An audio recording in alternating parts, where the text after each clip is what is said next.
ka-yummy! Welcome to my mini vlog! Another day, another vlog! So, eto nga, nagmarinate lang ako ng manok at magpiprito ako ng manok. Request ng aking tiyanak!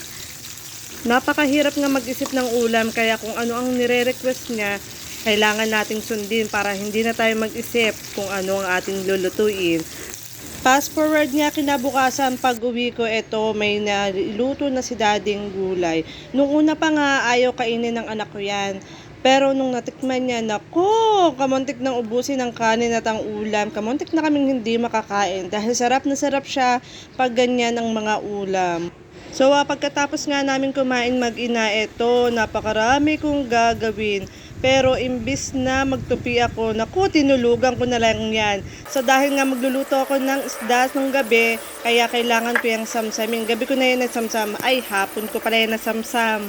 At dahil nga sa sobrang sipag natin, hindi ko pa rin yan natupi. Nilagay ko lang yan sa aparador. Haha, tamad yarn. So, eto nga, pagkatapos ko magsamsam, hinugasan ko muna yung lababo. Pagkahugas ko nga ng lababo, syempre, nilinisan ko na rin yung isdang nabili namin. Pagkagising ko kasi, niyaya ko ng kapatid ko pumunta ng palengke para makatipid nga naman kami sa ulam ng gabing yan. Parehas lang din kami ng binili. Tilapia. Tilapia is life. Pinrito ko nga lang din yan. Tapos, sinabawang ko. Syempre, sabaw is life naman sa amin.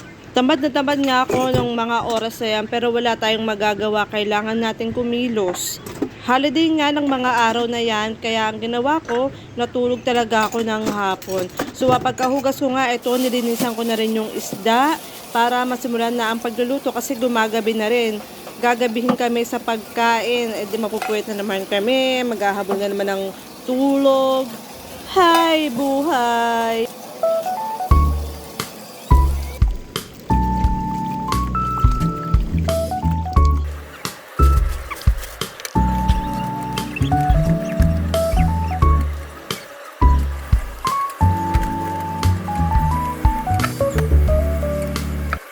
So, ito nga matapos kong iayos mga kakailanganin sa pagluluto.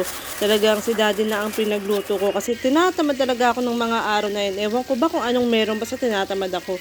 So, ayan, sinimulan na ni daddy magprito ng isda.